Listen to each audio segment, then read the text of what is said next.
जादूगरों के सामान्य स्टूडेंट्स समय समय पर फिर से मिलते थे और दूसरों के खिलाफ लड़ने के लिए एक मजबूत गठबंधन बनाते थे।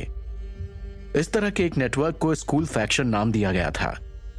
काल चक्र विद्यापीठ में एक टॉप जादूगर के रूप में प्रोफेसर तारा का नाम दुश्मन जादूगर ग्रुप जादुई कालीपीठ में जाना जाता था। अगर वो किसी को स्टूडेंट के तौर पर चुनती हैं, तो वो तारा के ग्रुप से मजबूत शक्ति प्राप्त करके काबिल होगा। अभिमन्यु को यह मौका पाने की जरूरत थी। अगर वो सफलतापूर्वक जादूगर बन गया तो उसे इस अनजान गुट में ले जाया जाएगा। हालांकि उसका टैलेंट लेवल 3 था, इसलिए वो चिंतित था कि क्या उसके लिए आंसू के पानी की 2 ट्यूब्स काफी होंगी। अभिमन्यु को एक सामान्य स्टूडेंट के रूप में चुनने के बाद प्रोफेसर तारा ने उसे एक सर्विंग आंसू का पानी उपहार में दिया। आंसू के पानी की 3 सर्विंग के साथ अभिमन्यु की कामयाबी के साथ सीमा को तोड़ने की संभावना बहुत बढ़ जाएगी। साथ ही एक स्टूडेंट के रूप में हो सकता है कि वो सामग्री की दुकान तक पहुंच पाए। वो अपनी सफलता दर को फिर से बढ़ाने के लिए बुरे सपने की दवाई तैयार करना चाहता था। घोड़ा जंगल में सरपट दौड़ रहा था। अभिमन्यु ने अचानक लगाम खींच ली और धीरे धीरे चलने लगा। ये रास्ता फिर से घिरा हुआ है, मुझे लगता है कि स्कैन करने की जरूरत है, अभिमन्यु ने सोचा और घोड़े को रोक दिया। 0 पर्पस सेंसर को केपेबल बनाओ। Purpose sensor capable. घेरा सेंसर सीमा 32.1 मीटर। खतरों पर लाल रंग से निशान लगाया गया है, 0 ने बताया। घेरे की वजह से अभिमन्यु की सीमा और बढ़ गई थी। अगर वो ऊंचे स्थान पर होता तो घेरा और ज्यादा बढ़ जाता। पर्यावरण के आधार पर अभिमन्यु की दिमागी शक्ति बदल जाती। अभिमन्यु ने अपनी आंखें बंद कर ली और तुरंत फिर से खोल ली। उसकी काली पुतलियों से नीले रंग की एक चमक चमकी। अभिमन्यु की आंखों में कुछ नीला सा दिख रहा था।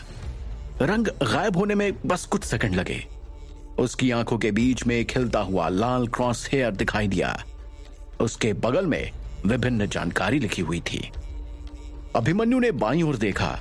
लाल निशान एक बड़े काले पेड़ पर रुक गया।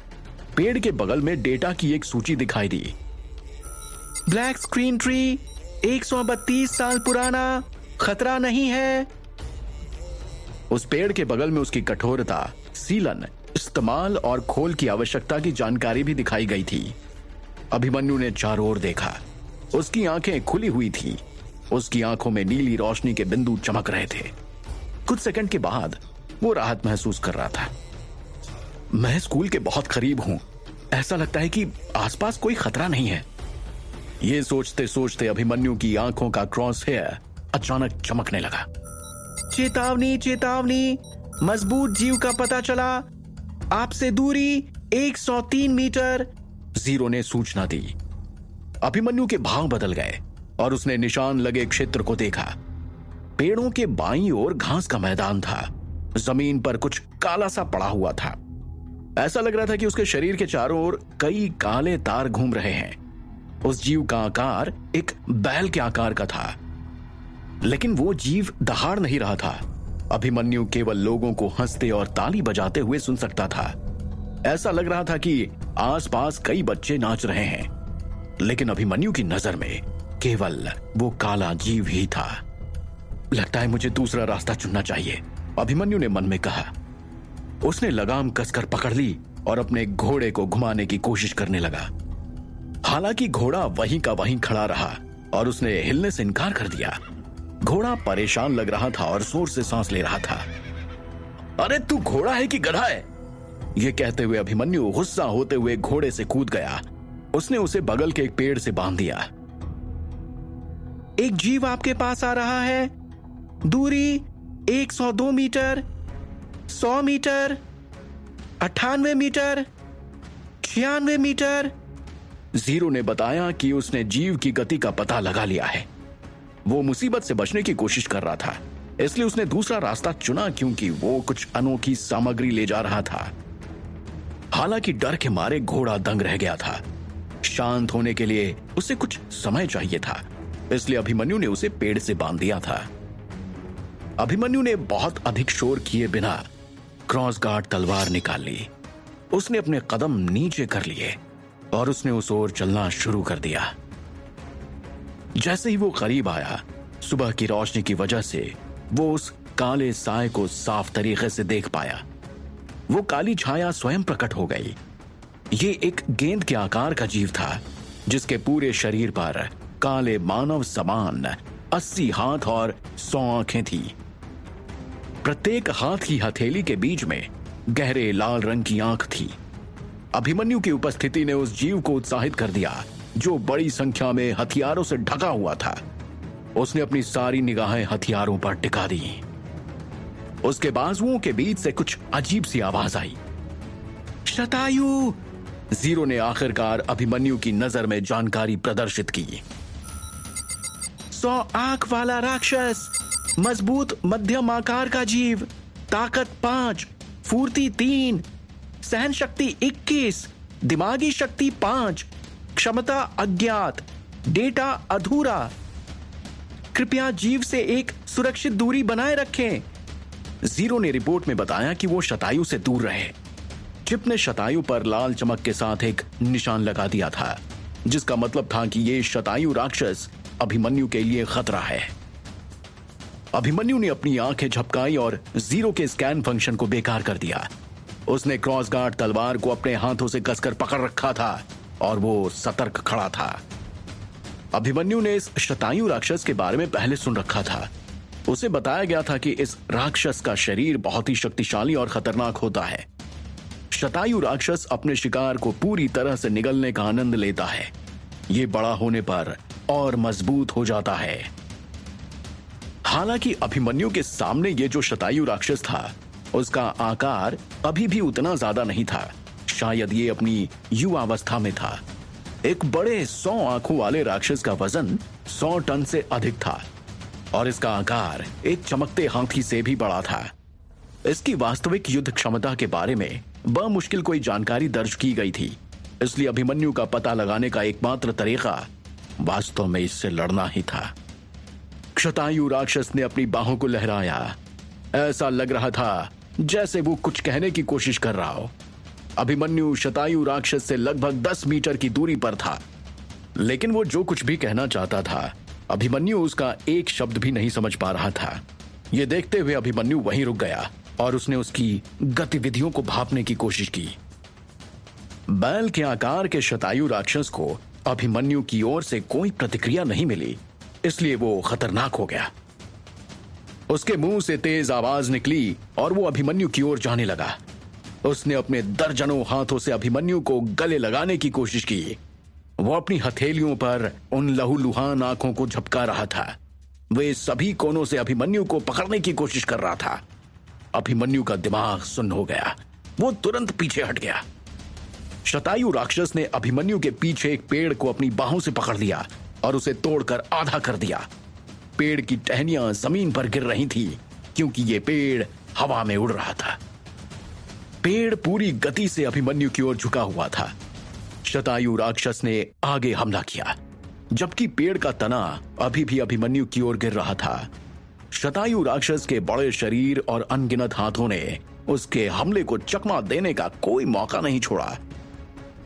यह देखने में एक विशाल काले कीचड़ की तरह था, जो अभिमन्यु पर कूदने की कोशिश कर रहा था।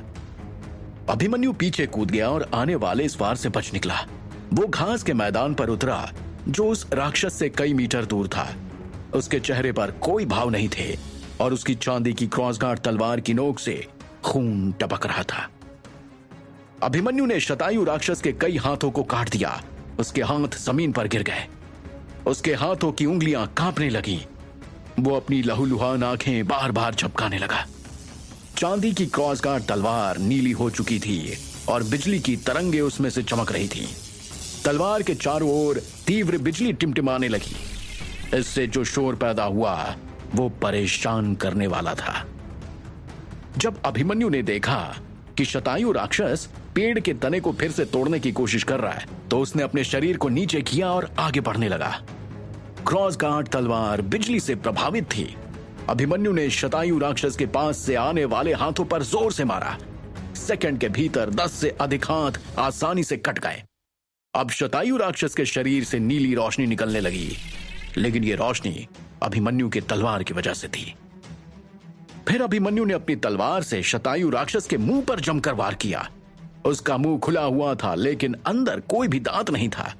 अभिमन्यु ने तलवार पर जो बल लगाया वो ज्यादा नहीं था, लेकिन तलवार की नोक उसके शरीर से छेद कर निकल गई। उसे ऐसा लगा जैसे वो कठोर लकड़ी के टुकड़ों को छुरा घोंप रहा हो। उसकी ताकत एक औसत इंसान से कहीं ज्यादा मजबूत थी, लेकिन वो वास्तव में राक्षस के शरीर को नुकसान पहुंचाने में नाकाम रहा।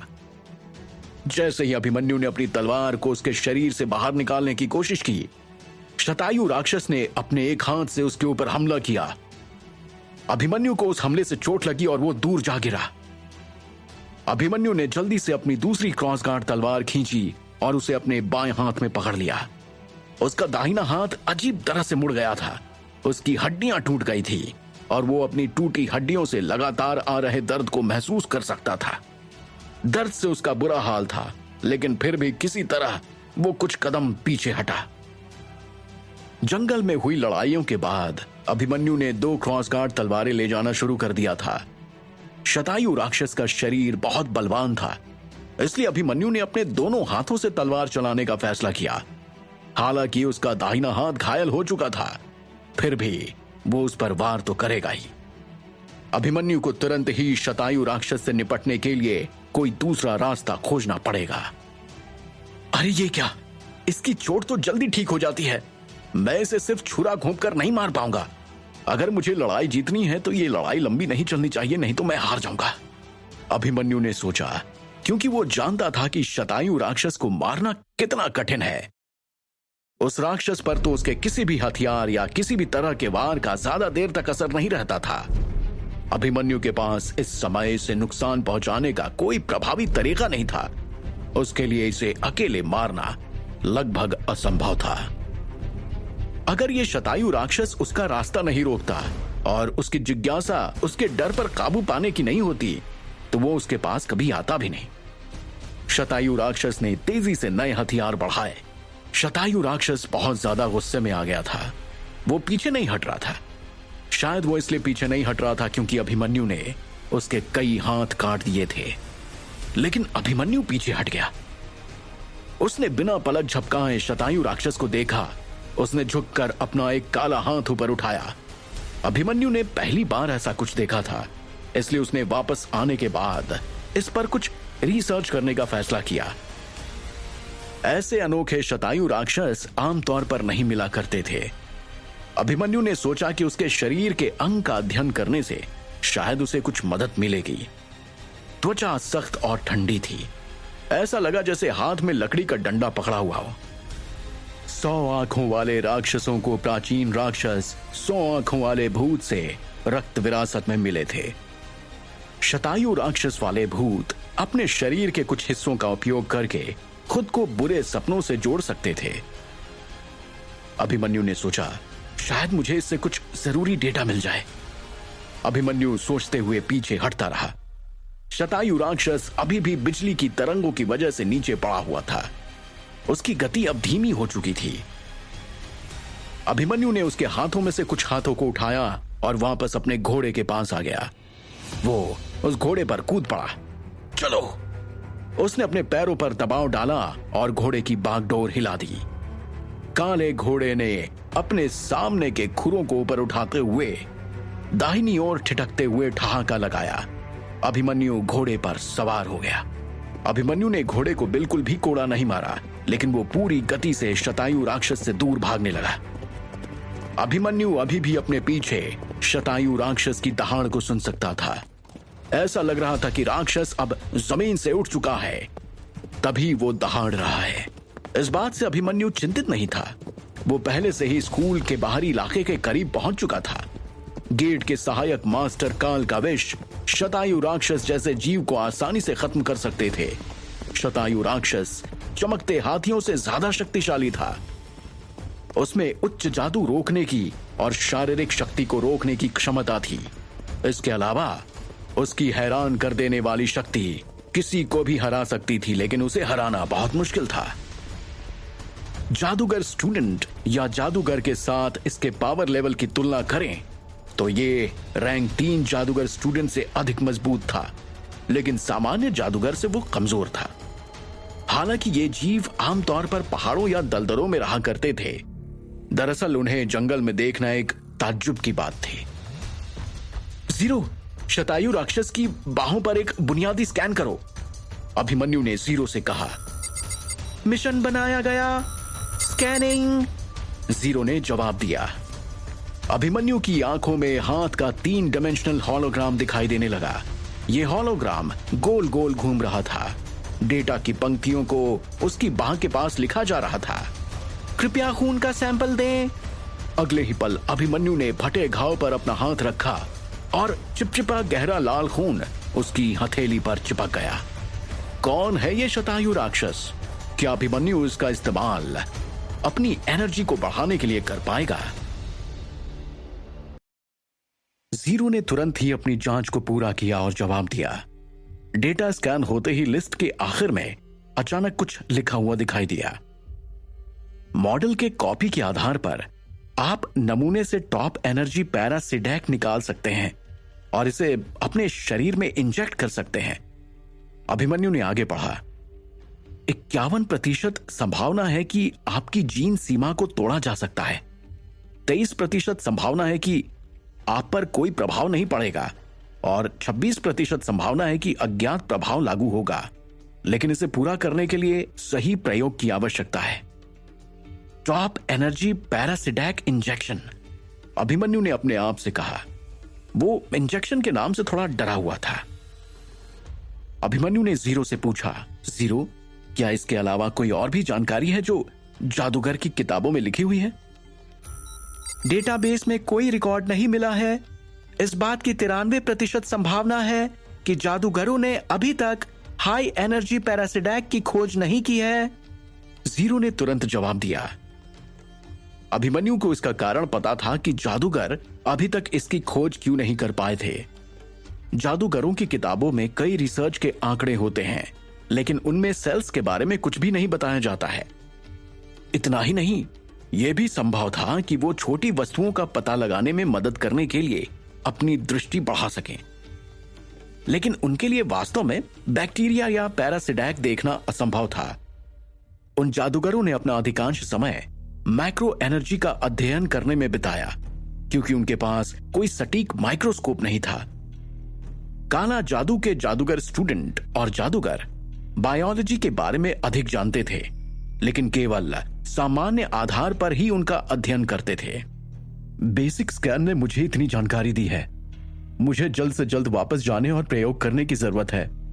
अभी भी बहुत सारी चीजें हैं जिनकी मुझे जांच करनी है, अभिमन्यु ने मन ही मन सोचा। अभिमन्यु को अब थोड़ा आराम महसूस हो रहा था। हालांकि उसका दाहिना हाथ टूट गया था और राक्षस अभी भी उसका पीछा कर रहा था। अचानक उसे पीछे से तेज आवाजें आती सुनाई दी। अभिमन्यु ने अपना सिर घुमाया। उसने जो देखा वो बहुत डरावना था। एक और शतायु राक्षस पिछले वाले राक्षस के बगल में दौड़ता हुआ दिखाई दिया। वे दोनों पागलों की तरह काले घोड़े का पीछा कर रहे थे और दोनों ने एक दूसरे का हाथ पकड़ रखा था और दौड़ रहे थे।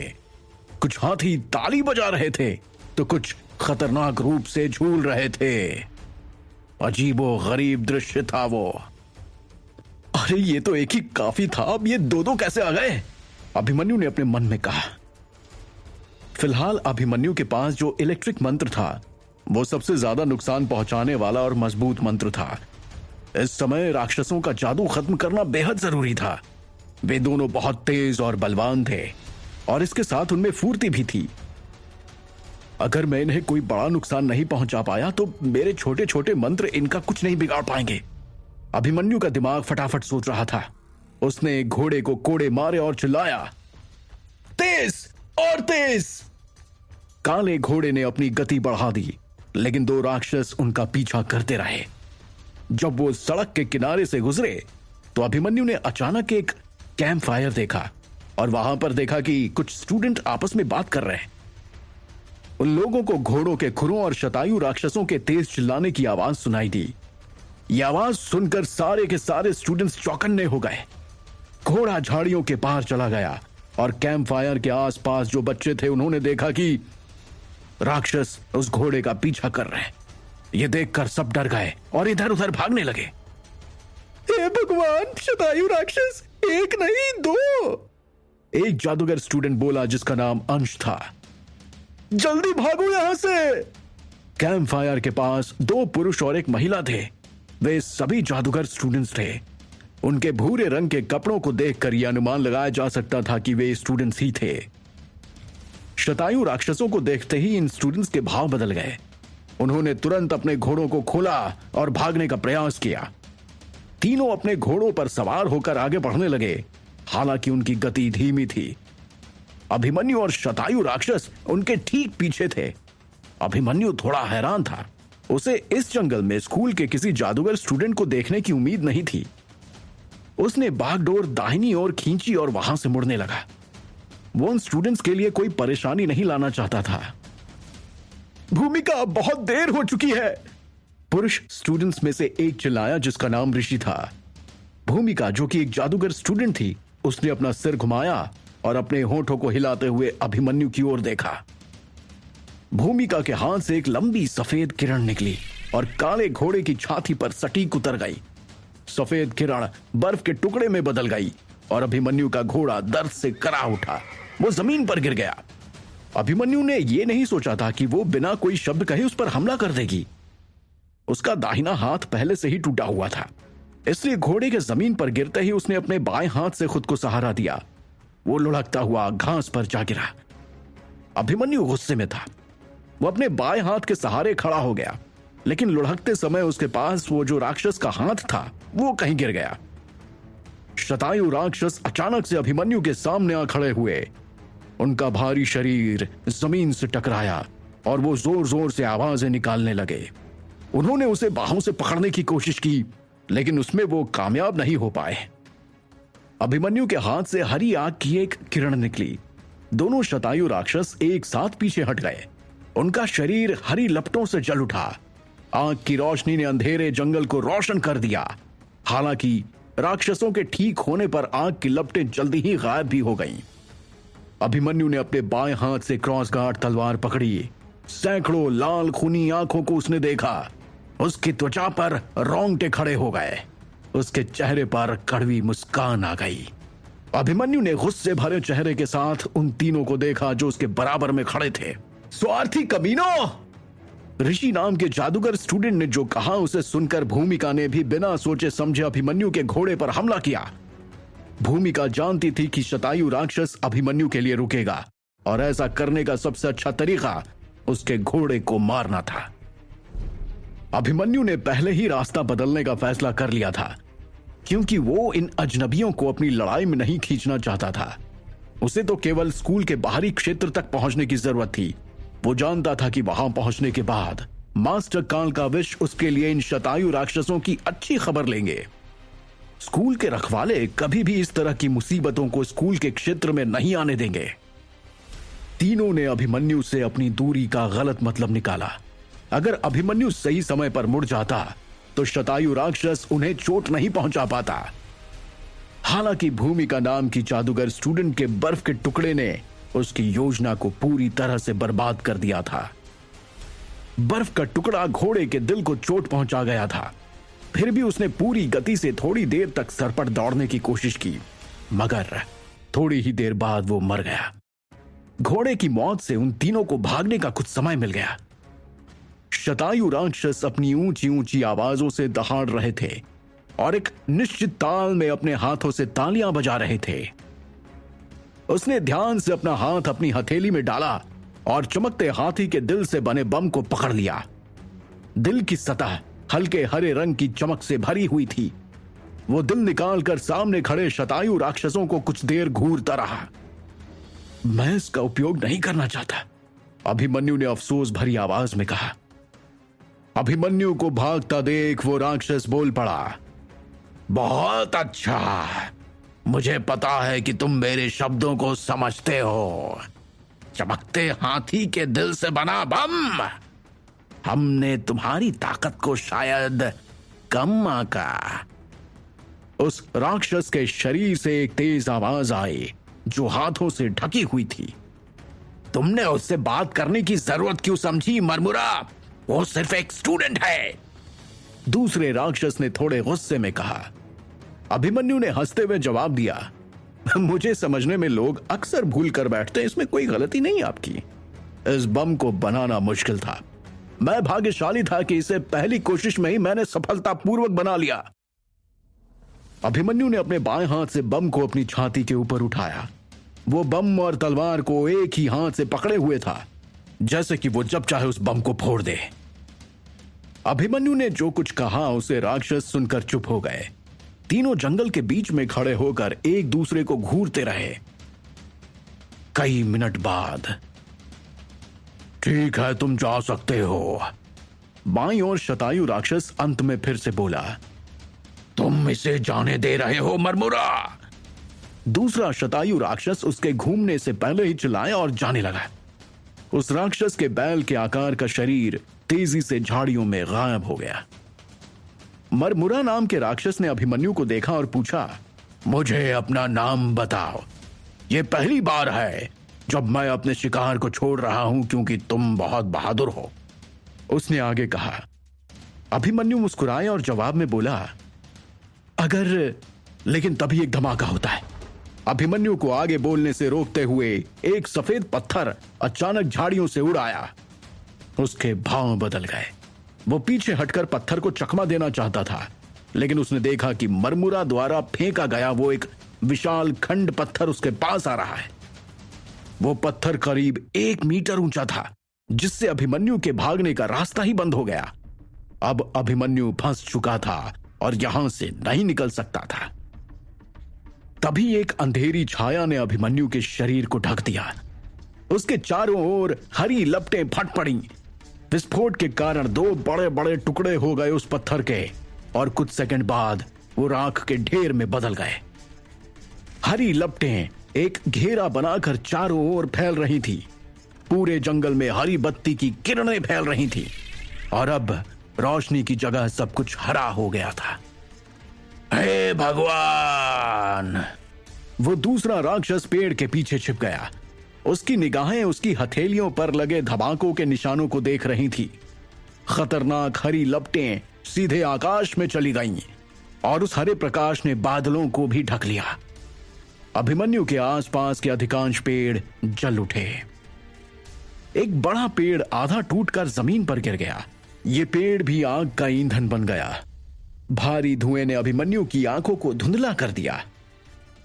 मरमुरा मर गया, यकीन नहीं होता, कोई चिल्लाया। वो बम कितना मजबूत था। अभिमन्यु को उन जलती हुई लकड़ियों के बीच से आवाज आ रही थी। झाड़ियों में कूदने और गायब होने से पहले बचे हुए राक्षस ने आग की लपटों पर अंतिम नजर डाली। वहां शतायु राक्षस चल रहा था। अभिमन्यु भी एक पेड़ के पीछे छिप गया। अभी भी वो सोच रहा था कि आखिर ये हुआ क्या है। उसने 2 पत्थरों को अपनी ओर उड़ते हुए देखा था, और उसके पास छिपने के लिए कोई जगह भी नहीं थी। इसलिए उसने सीधा मरमुरा पर बम फेंकने का फैसला किया। अभिमन्यु को उम्मीद नहीं थी कि विस्फोट की ताकत इतनी तेज होगी। आग की लपटों में भस्म होने से पहले राक्षस मरमुरा द्वारा फेंका गया वो बड़ा सा पत्थर विस्फोट के दायरे से कुछ दूर पहले ही धकेल दिया गया था। अभिमन्यु ने घास पर कुछ खून थूक दिए। उसने अपना बायां हाथ अपनी छाती पर रख लिया। भगवान का शुक्र है कि पत्थर ने मेरे लिए आग की लपटों को रोक दिया, अन्यथा मैं पहले ही मर चुका होता। विस्फोट की शक्ति बहुत खतरनाक थी। जीरो, मेरे शरीर की स्थिति की जांच करो। 2 टूटी पसलियां, दाहिना हाथ टूट गया, अंदर रक्तस्राव हो रहा है, तत्काल उपचार की जरूरत है आपको। अभिमन्यु ने उन लोगों को सुना जिन्होंने विस्फोट को उसकी ओर आते हुए देखा होगा। उसने कुछ देर तक संघर्ष किया और सुनिश्चित किया कि दूसरा शतायु राक्षस चला गया है। यह सुनिश्चित करने के बाद वो तेजी से जलती हुई जगह के किनारे की ओर भागा। अरे, ये तो अभी भी यहां पर है, यह तो अच्छी बात है। अभिमन्यु के झोले से जो टूटा हुआ राक्षस का हाथ गिर गया था वो उसे मिल गया। अभिमन्यु ने उसे उठा लिया। उसने सुनिश्चित किया कि जंगल के दूसरी तरफ दौड़ने से पहले वो जला तो नहीं है। अभिमन्यु के आग से बचने के बाद वो एक बार फिर आगे बढ़ने लगा, लेकिन इस बार अधिक सावधानी के साथ।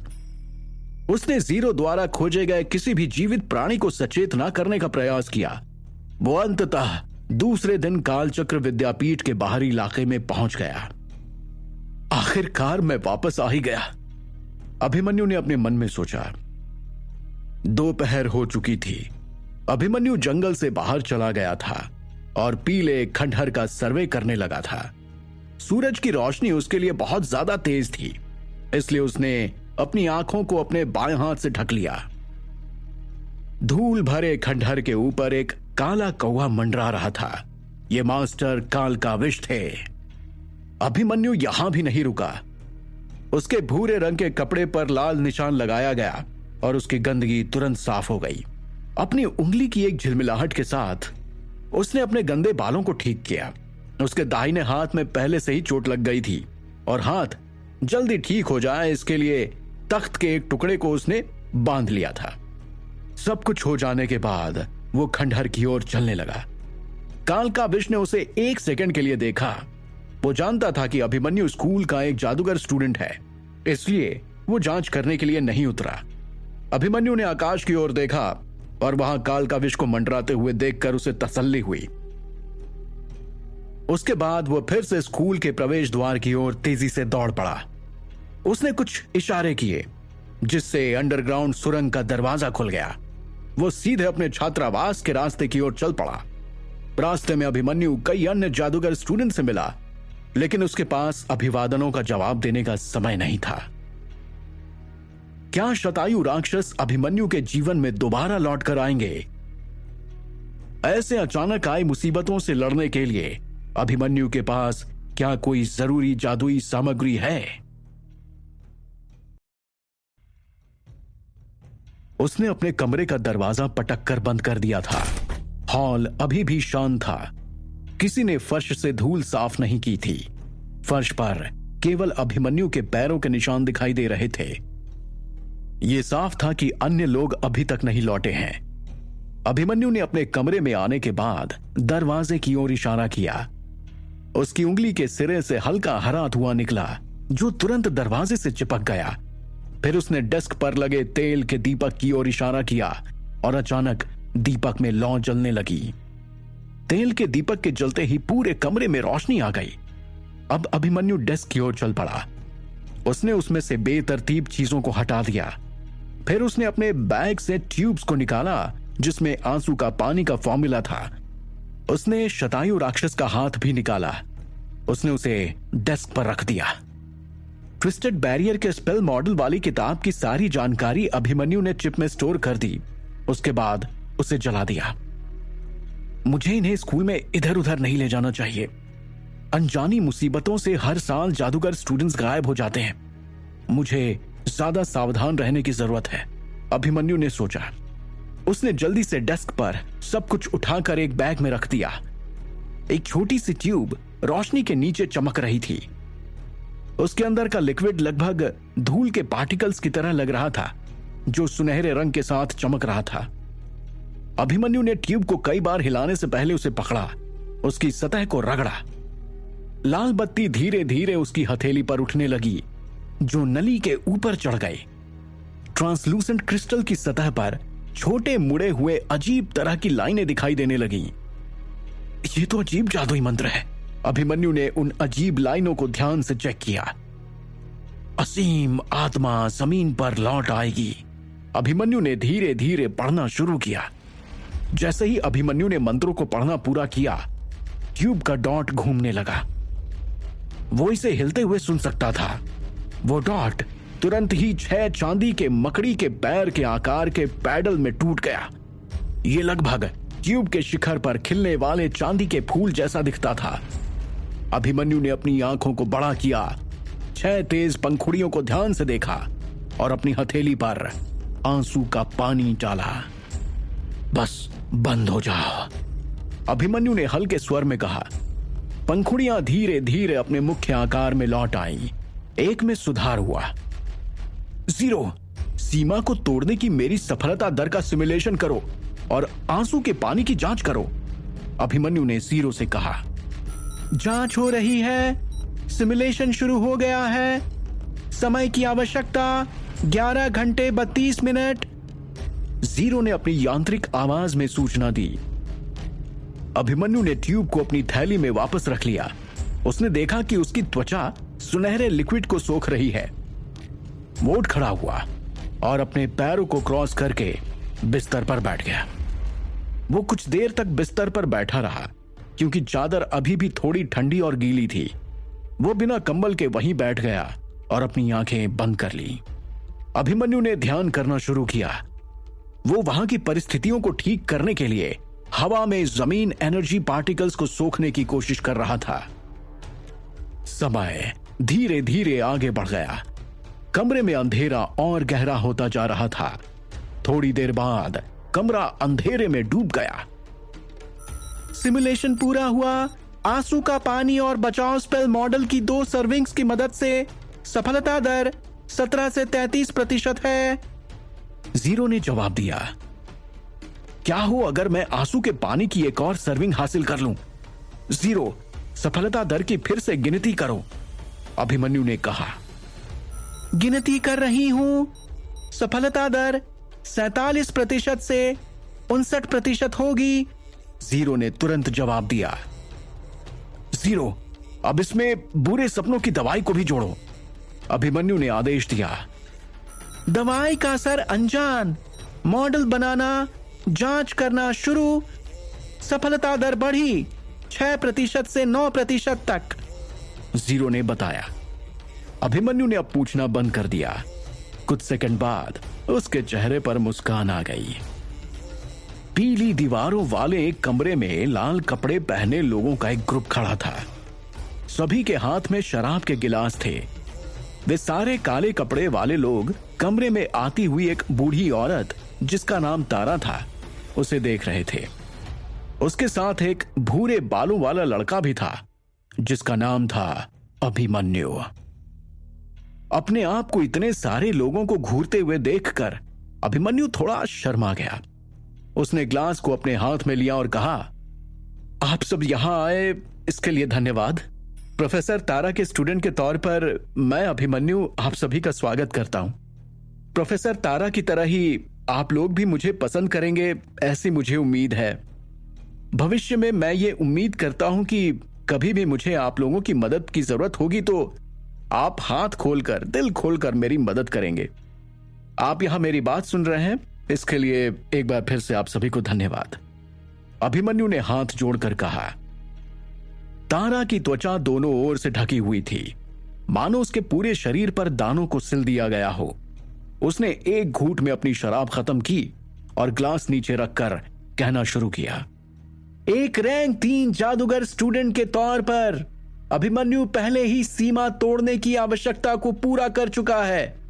स्कूल के नियम का पालन करते हुए मैं उसे आंसू के पानी का एक हिस्सा जरूर दूंगी। यह कहते हुए तारा के चेहरे पर अजीब भाव थे। अभिमन्यु यह नहीं समझ पा रहा था कि वो हंस रही है या रो रही है। उसने एक छोटी ट्यूब ली जो इसी तरह किसी वल्केनाइज्ड क्रिस्टल से बनी हुई थी। उसके अंदर गोल्डन लिक्विड भरा हुआ था। तारा ने उस ट्यूब को अभिमन्यु की हथेली पर धीरे से रखा। तुम मेरे 13वें स्टूडेंट हो। मुझे आशा है कि तुम्हें याद होगा कि तुम कभी भी अपनी शक्तियों को अपनी भावनाओं के चक्कर में आकर नहीं खोओगे, तारा ने कहा। हां प्रोफेसर, याद है मुझे, अभिमन्यु ने कहा। उसने उस ट्यूब को अपने हाथ से सावधानी से पकड़ लिया। मेरी शुभकामनाएं हमेशा तुम्हारे साथ हैं, तारा ने गहरे स्वर में कहा। क्षमा करें देवियों और सज्जनों, मुझे लेबोरेटरी में एक बहुत ही जरूरी काम आ गया है, इसलिए मुझे अभी जाना होगा। यह कहकर तारा हाथ से रेड वाइन के ग्लास को नीचे रखते हुए एक गंजे आदमी की ओर देखती है।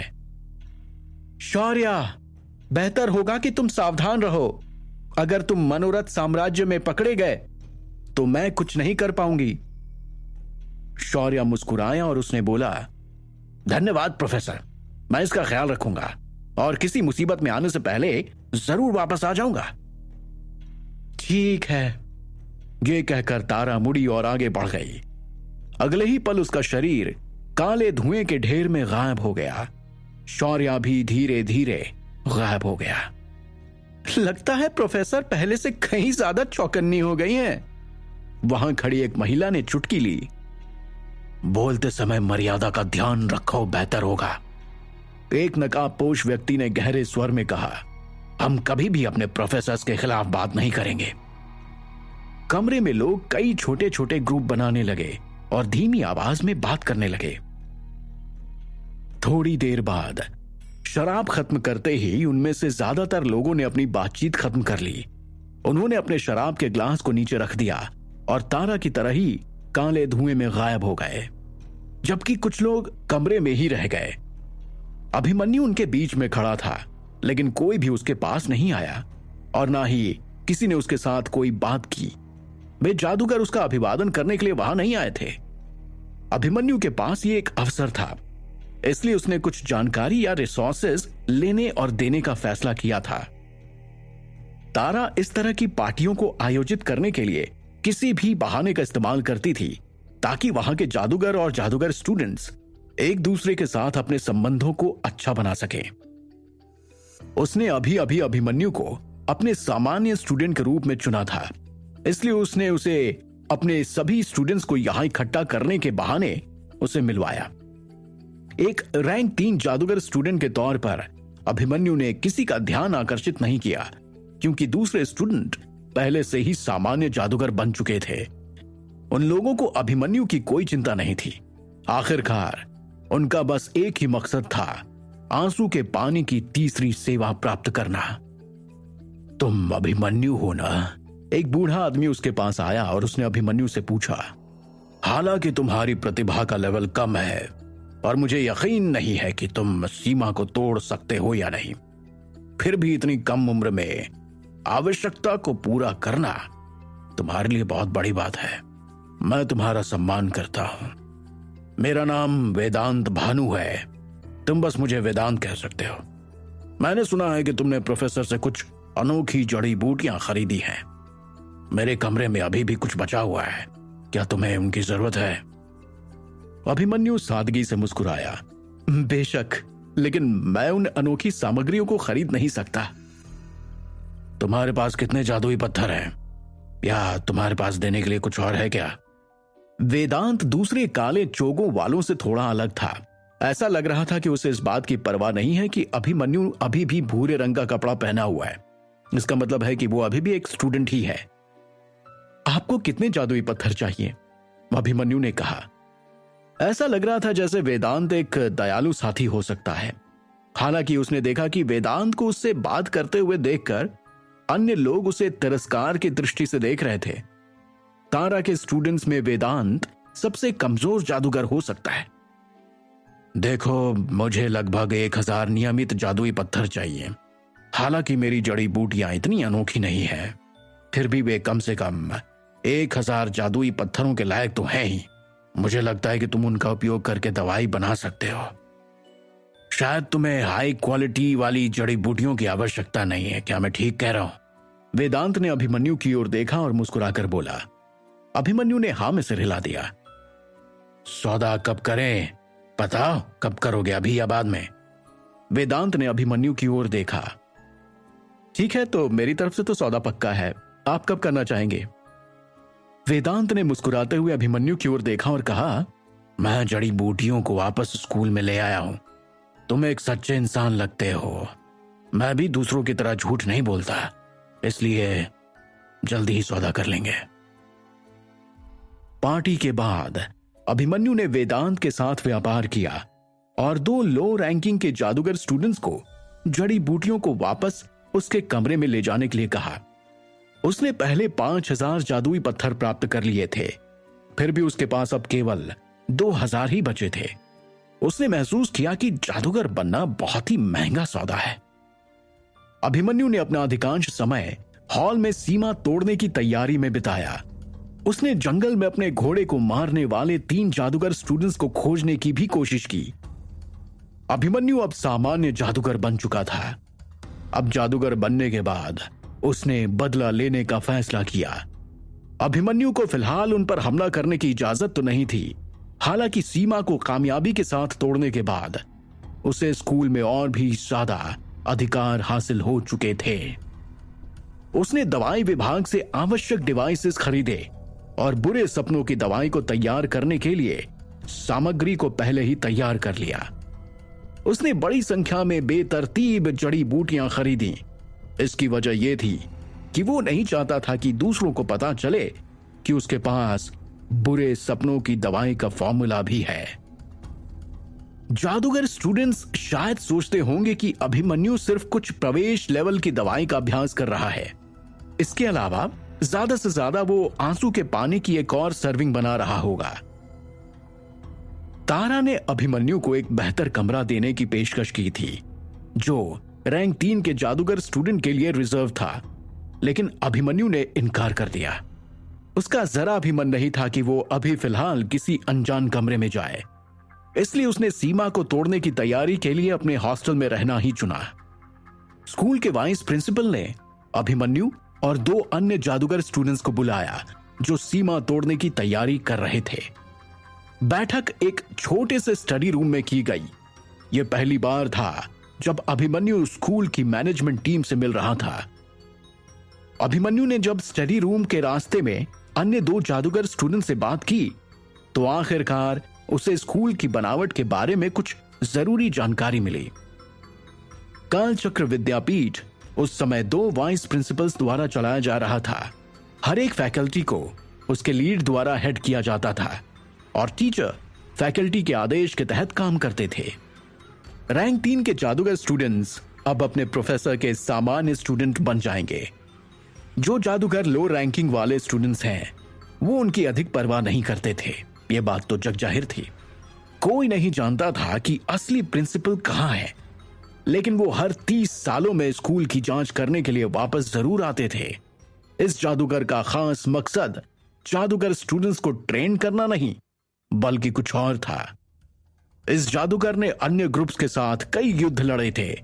हालांकि अभिमन्यु ने यह जानकारी मिलने के बाद सबसे पहले तैयारी करने पर ध्यान देने का फैसला किया। अगले 10 दिनों के लिए अभिमन्यु अपने कमरे में ही रहा और बुरे सपनों की दवाई बनाने की कोशिश करता रहा।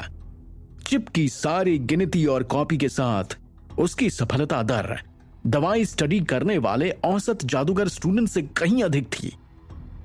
बुरे सपनों की दवाई एक एडवांस्ड लेवल की दवाई थी और अभिमन्यु की सफलता दर 10% से अधिक थी। बुरे सपनों की दवाई का फॉर्मूला दूसरों के लिए बनाना बहुत मुश्किल था, लेकिन अभिमन्यु आसानी से इसकी जांच कर सकता था क्योंकि उसके पास बहुत तेज दिमाग और चिप था। 15 दिन बाद अभिमन्यु अपने डेस्क के पास हाथ में लाल तरल की एक छोटी बोतल लेकर खड़ा है। वो खुश दिखाई दे रहा है। अभिमन्यु एक बार फिर से एक नया प्रयोग करने का मन बना चुका है। क्या अभिमन्यु अपने नए प्रयोग में सफल हो पाएगा? क्या अभिमन्यु जादुई लेवल के सबसे बड़े रैंक तक पहुंच पाएगा?